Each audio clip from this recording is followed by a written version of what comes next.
Hi friends, வாங்க மக்களே. இன்றைக்கி நம்ம யூடியூப் சேனல் என்ன வீடியோ பார்க்க போகிறோம்னு பார்த்தீங்கன்னா, தமிழ்நாடு அரசு தேசிய நலவாழ்வு குழுமம் மாவட்ட நலவாழ்வு சங்கத்துலேருந்து ஒரு வேகன்சி அனௌன்ஸ்மெண்ட் பண்ணியிருக்காங்க. கடலூர் டிஸ்ட்ரிக்ட் வந்து பார்த்திங்கன்னா கடலூர் மாவட்டத்துக்கு.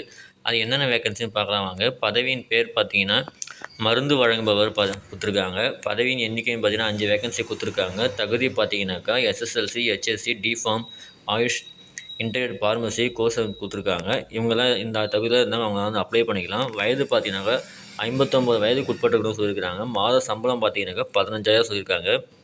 அடுத்த வேகன்சி பார்த்தீங்கன்னா பல்நோக்கு மருத்துவமனை பணியாளர் கொடுத்துருக்காங்க. மல்டி ஹாஸ்பிட்டல் ஒர்க்கர்னு கொடுத்துருக்காங்க. 10 வேகன்சி கொடுத்துருக்காங்க. இது வந்து 10ஆம் வகுப்பு தகுதியவர் சொல்லி கொடுத்துருக்காங்க. தமிழ் எழுத படிக்க தெரியும்னு சொல்லியிருக்காங்க. வயசு பார்த்தீங்கன்னா 35 வயசுக்குள்ளே சொல்லியிருக்காங்க.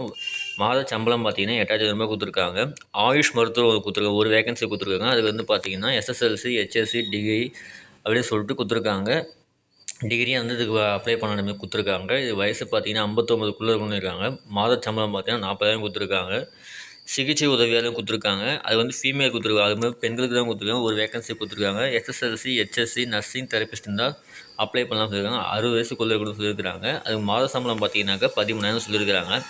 விண்ணப்பிக்க இணைக்கப்பட தேவையான ஆவணங்கள் பார்த்தீங்கன்னாக்கா கல்வி தகுதிக்கான சான்று, அதாவது இவங்களுடைய மார்க் ஷீட்டு, இல்லை ப்ரொஃபஷனல் சர்டிஃபிகேட் அது மாதிரி இருந்தால் ஓகேன்னு இருக்காங்க. இருப்பிட சான்று கேட்டிருக்காங்க. ஜாதி சான்று கேட்குறாங்க. மாற்றுத்திறனாளி ஏதோ அல்லது விதவையில் கணவனை கைவிடப்பட்ட 3ஆம் பாலினர்களாக இவங்க இருக்காங்கனாக்கா அவங்களுக்கு தேவையான சான்று கேட்குறாங்க. அது ஆதார் அட்டை நகல் கேட்குறாங்க. நிபந்தனை கொடுக்குறாங்க. இது முற்றிலும் தற்காலிக டெம்பரரி ஜாப் தான். இது எப்போது வந்து உங்களுக்கு வந்து பர்மனெண்ட் பண்ண மாட்டோன்ற மாதிரி சொல்லியிருக்கிறாங்க. இது அப்படியே அப்ளை பண்ணலாம் பார்த்தீங்கன்னாக்கா இந்த வெப்சைட்டில் போய் நீங்கள் டவுன்லோட் பண்ணி இமெயில் மூலமாக அனுப்பலாம். அப்படி இல்லைனாக்கா தபால் மூலமாக அனுப்பலாம். அதுக்கான அட்ரஸ் கொடுத்துருக்காங்க. ஸோ இதான் ஃப்ரெண்ட்ஸ் உங்களுக்கான இன்ஃபர்மேஷன் கொடுத்துருக்காங்க இதில். ஸோ உங்களுக்கு இந்த வீடியோ பிடிச்சிருந்தா லைக் பண்ணுங்கள், ஷேர் பண்ணுங்கள், கமெண்ட் பண்ணுங்கள், மறக்காமல் சப்ஸ்கிரைப் பண்ணுங்கள். அப்போ தான் உங்களுக்கு வந்து நான் அடுத்தடுத்து போகிற வீடியோ எல்லாமே இன்ஸ்டண்ட்டாக உங்களுக்கு கிடைக்கும். இதுக்கான கடைசி தேதி பார்த்தீங்கன்னா 30/1/2025 கொடுத்துருக்காங்க. அதுக்குள்ளே வந்து தபால் மூலமாக அனுப்புனாலும் சரி, அந்த தேதிக்குள்ளே நீங்கள் அங்கே போய் சேர்கிற மாதிரி நீங்கள் அப்ளை பண்ணணும். அப்படி இல்லைனா இமெயில் பண்ணுறோன்னாக்கா அதுக்கு தகுந்த மாதிரி நீங்கள் வந்து டாக்குமெண்ட்ஸ் எல்லாமே ரெடி பண்ணிவிட்டு செல்ஃப் அட்டஸ்டை வச்சு பார்த்தீங்கன்னாக்கா அனுப்பிவிட்டால் நீங்கள் வந்து அப்ளை பண்ணிக்கலாம் நீங்கள். ஓகே, நன்றி ஃப்ரெண்ட்ஸ், தேங்க்யூ.